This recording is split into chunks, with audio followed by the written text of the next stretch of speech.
भगवान श्री कृष्ण कहते हैं, जीवन में त्याग के बिना कुछ भी पाना आसान नहीं है।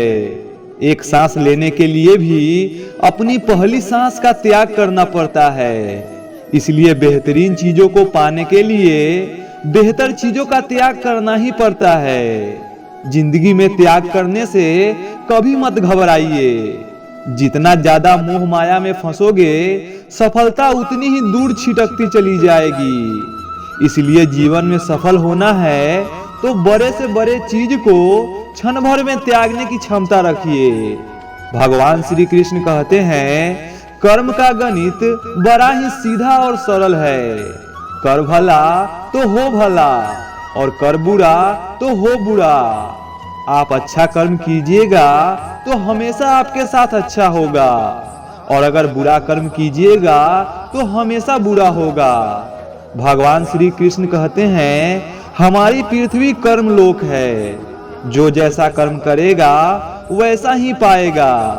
ये हम पे निर्भर है कि हम कैसा कर्म करेंगे। हम जैसा कर्म करेंगे हमें वैसा ही फल मिलेगा। इसलिए सदैव ही अच्छे कर्म कीजिए। श्री कृष्ण कहते हैं, सत्य कभी नष्ट नहीं हो सकता। इसलिए अच्छे कर्म करने से कभी नहीं डरना चाहिए। फिर श्री कृष्ण कहते हैं, हमारे जीवन में आधे से ज्यादा दुख इसलिए आता है क्योंकि हम दूसरों से ज्यादा उम्मीद रखते हैं, और यही वजह होता है जब हमारी उम्मीद टूटती है तो हम दुखी होते हैं। अगर उम्मीद खुद से रखोगे तो कभी दुखी नहीं होना पड़ेगा, क्योंकि हम अपने आप को दूसरों से बेहतर समझते हैं। फिर भगवान श्री कृष्ण कहते हैं, यदि किसी कारणवश कल का दिन अच्छा व्यतीत नहीं हुआ है तो उसे याद करके अपने वर्तमान का समय व्यर्थ न करे। यदि हम कल की चिंता में डूब जाएंगे तो हमारा आज भी अंधकार में डूब जाएगा। यदि मनुष्य अपना आज सुधारने में लग जाए तो उसका कल खुद ब खुद सुधर जाएगा।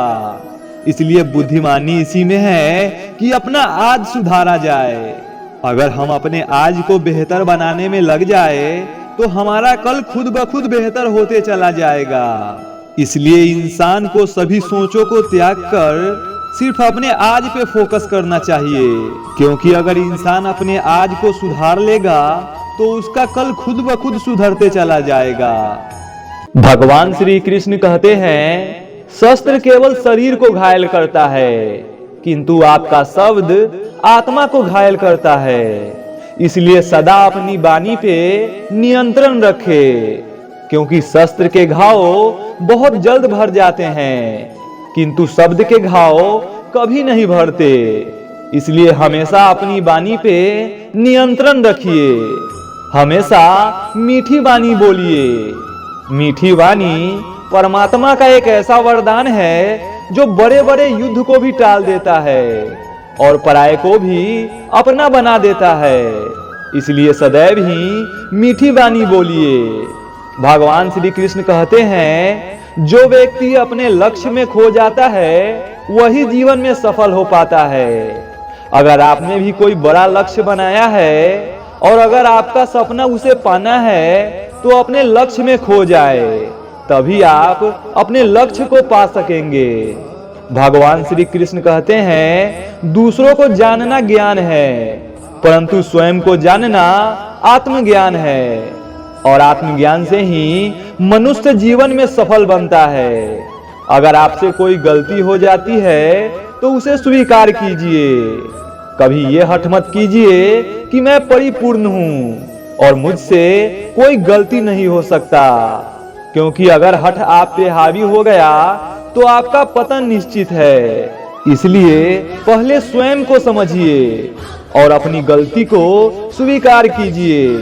भगवान श्री कृष्ण कहते हैं, अगर कोई आपका निंदा करता है या आपकी सराहना करता है तो दोनों में आपका ही लाभ है, क्योंकि प्रशंसा प्रेरणा देती है और निंदा सुधार करने का अवसर प्रदान करती है। परंतु ये मनुष्य पे निर्भर करता है कि वो अपनी निंदा को किस तरह समझता है। बुद्धिमान व्यक्ति निंदा से सीखते हैं, किंतु मूर्ख व्यक्ति अपने हठ पे अड़ जाते हैं। परंतु जो व्यक्ति बुद्धिमान होते हैं वो दोनों से सीखते हैं। भगवान श्री कृष्ण कहते हैं, आप दूसरों के कर्मों का श्रेय लेकर श्रेष्ठ जरूर बन सकते हैं, परंतु दूसरे के कर्मों का फल लेकर आप श्रेष्ठ कदापि नहीं बन सकते हो। इसलिए सदैव सत्य कर्म कीजिए, फिर देखते देखते सब ठीक हो जाएगा।